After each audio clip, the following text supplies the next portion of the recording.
Assalamualaikum. Saya Alam alias Rozaini binti Datuk Selikin, nombor matrik 266778. Pada hari ini, saya akan membentangkan subjek ekonomi dan pembangunan bagi tugasan individu yang bertajuk Dasar Mengatasi Ketidaksamaan Agen Pendapatan. Pengenalan. Agen pendapatan didefinisikan sebagai pembahagian jumlah pendapatan antara individu ataupun sesebuah kumpulan dalam ekonomi. Dibahagikan kepada dua bahagian, iaitu agen pendapatan perseorangan dan agen pendapatan fungsian. Antara golongan dalam agen pendapatan perseorangan boleh dibahagikan kepada tiga kumpulan, iaitu pendapatan atasan, pendapatan sederhana dan pendapatan rendah. Pendapatan fungsian pula adalah peratusan pembayaran terhadap faktur termasuklah upah terhadap buruh mengikut kadar dan masa, bunga terhadap modal dan sewa tanah ataupun sesuatu barangan. Pembangunan dalam negara Malaysia dipupuk oleh wawasan, ideologi dan usaha golongan negarawan dan cendekiawan negara seperti yang terkandung dalam Perlembagaan Negara. Dan tiga rangka dasar perancangan strategi utama negara, iaitu Dasar Ekonomi Baru DEB 1971 hingga 1990, Dasar Pembangunan Nasional DPN 1991 hingga 2000, dan Dasar Wawasan Negara DWN 2001 hingga 2010. Dasar mengatasi ketidaksamaan agen pendapatan.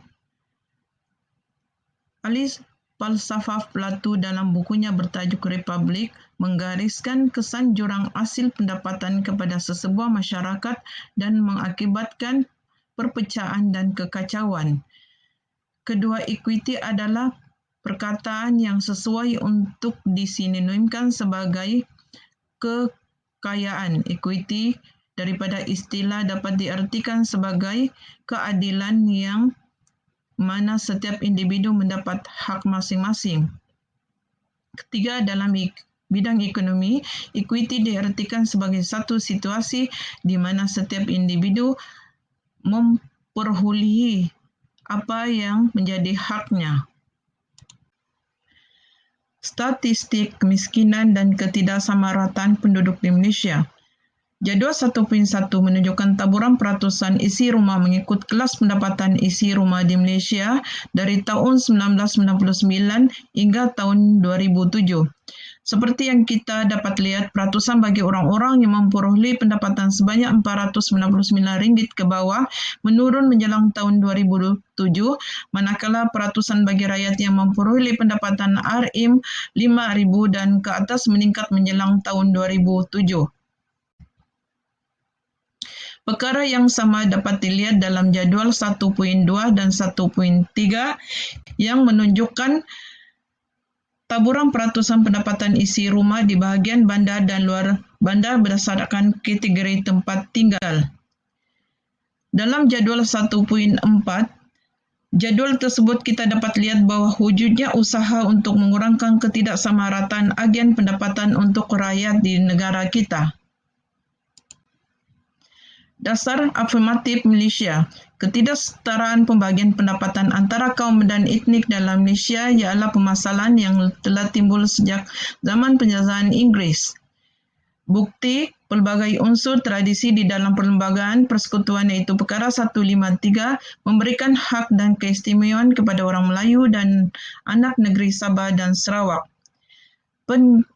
Pengkuatkuasaan tindakan afirmatif melalui Dasar Ekonomi Baru DEB dalam menangani jurang ekonomi yang tidak seimbang dan ketidaksetaraan pendapatan dan kekayaan dalam kalangan etnik menerusi agen semula equity. Dasar afirmatif Malaysia.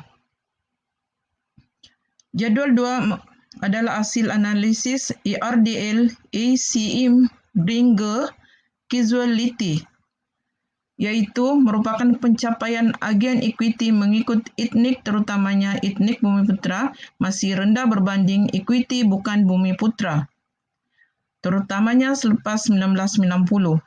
Ini kerana peranan tindakan afirmatif dalam agen equity semakin longgar dan lemah, di mana syarat pemilikan equity tidak lagi dikawal dengan ketat tetapi diberi kelonggaran, terutamanya apabila ekonomi mengalami kemerosotan seperti pada tahun 1985, yaitu krisis komoditi dan krisis keuangan 1997. Wujud pengaruh yang signifikan tindakan afirmatif kepada agen kenyataan antara etnik di Malaysia, terutamanya bagi etnik Cina dan India, dalam jangka pendek tapi tidak signifikan dalam jangka panjang. Agen kekayaan antara etnik melalui tindakan afirmatif diagikan melalui ekonomi yang berkembang dan bukannya melalui pengambilan hak milik etnik lain, terutamanya etnik Cina, dan dipindahkan kepada etnik Bumiputra. Kita beralih dengan perbincangan pusat dan ketidaksamaan, iaitu dalam perbincangan semasa. Faktor keberkesanan kesan monetary pengagihan semasa, aset antara yang kaya dengan miskin, tindak balas isi rumah dan firma terhadap perubahan dalam pendirian dasar monetary. Yang kedua, disebabkan dasar monetary yang rendah dan inflasi yang meningkat, kadar faedah yang rendah akan memberikan manfaat kepada peminjam. Yang ketiga, pendirian akomodatif akan menyebabkan pengangguran berkurang jika pasaran kerja lebih menguntungkan golongan miskin, ketidaksamaan pendapatan mungkin akan mengecil. Dan keempat, jangka masa panjang, kesan pengagihan menjadi kurang jelas sama daya akan mengimbangi satu sama lain.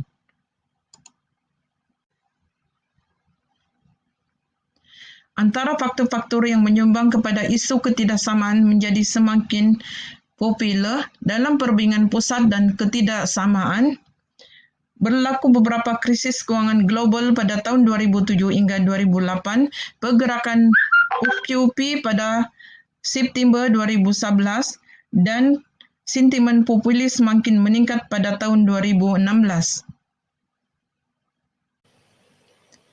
Antara strategi rancangan pembangunan ekonomi negara, ada dua sebab yang menyebabkan ketidaksetaraan di semenanjung Malaysia, iaitu antara dalaman dan luaran. Faktor dalaman merupakan pelabuhan strategi sumber biji timah serta pertanian moden, iaitu ladang getah. Sementara faktor luaran, polisi eksploitasi yang dijalankan oleh penjajah serta lokasi pilihan penghijraan antara bangsa, iaitu dasar-dasar pembangunan negeri wilayah adalah sebahagian daripada matlamat pembangunan nasional Malaysia. Rantaian ketidakseimbangan sumber dan sektoral. Pada peringkat awal, pembangunan ketidakseimbangan pembangunan akan meningkat dan pertumbuhan itu akan dapat mengurangkan kemiskinan, tapi tidak semestinya akan dapat mengurangkan ketidakseimbangan pembangunan antara kawasan ataupun negeri. Sukar pembangunan berlaku serentak di semua negeri atau kawasan adalah sukar juga negeri-negeri maju akan memberi laluan kepada negeri-negeri kurang maju untuk mengecapi tingkat pembangunan yang sama, malah akan terus bersaing antara satu sama lain. Dalam setengah keadaan, keseimbangan pembangunan terpaksa dikorbankan dengan mengagikan sumber-sumber yang terhad ini di kawasan-kawasan yang mempunyai faedah berbanding yang tinggi, dengan matlamat akhirnya menjana pertumbuhan nasional yang juga tinggi. Dasar-dasar bersepadu dan menyeluruh dalam RMK 9 dirangka untuk berhadapan dengan akus putaran ketidakseimbangan.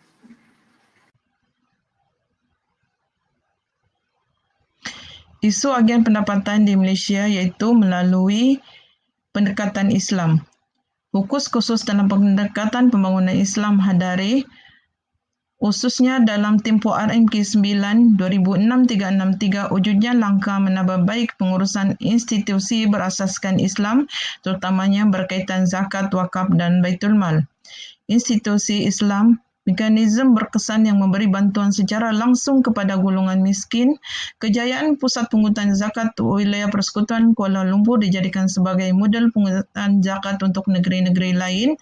Perancangan pembangunan RMK 9, agen sumber kekayaan negara diberi wadah operasi melalui pendekatan Islam.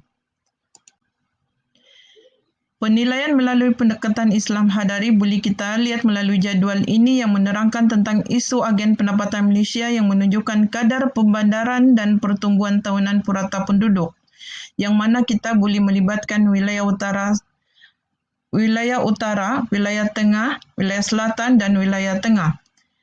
Contohnya, saya ambil negeri Kedah sebagai contoh. Pada tahun 2000, jumlah penduduk bagi negeri ini adalah 1.67 juta yang bersamaan dengan 39.1%.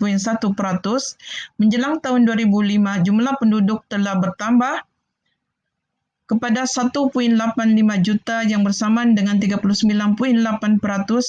Perkara yang sama juga berlaku menjelang tahun 2010, di mana kadar pembandaran dan jumlah pendudukan bertambah. Perkara yang sama juga berlaku pada negeri-negeri lain, di mana jumlah penduduk serta kadar pembandaran bagi negeri-negeri tersebut meningkat. Akan tetapi, Kelantan adalah terkecuali kerana kadar pembandaran serta jumlah penduduk mereka berkurang dalam tempoh 10 tahun. Bagi kadar pertumbuhan tahunan purata juga, jika kita lihat daripada Kuala Lumpur, adalah satunya wilayah yang mempunyai kadar pembandaran 100% dalam tempoh 10 tahun tersebut. Bagi kadar pertumbuhan tahunan purata pula, kita dapat lihat bahawa purata bagi RMK 8 adalah lebih tinggi berbanding RMK 9 kerana peningkatan jumlah penduduk pada RMK 8 adalah lebih banyak berbanding RMK 9.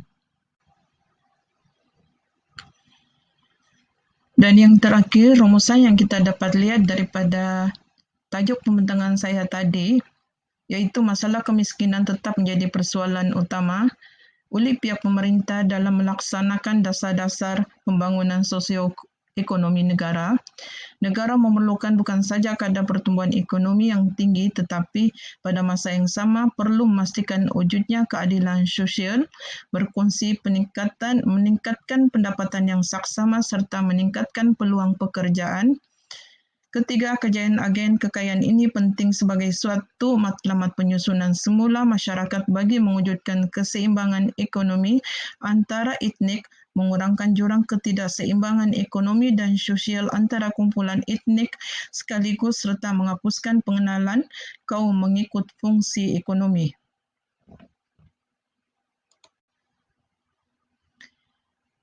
Sekian dan terima kasih. Assalamualaikum.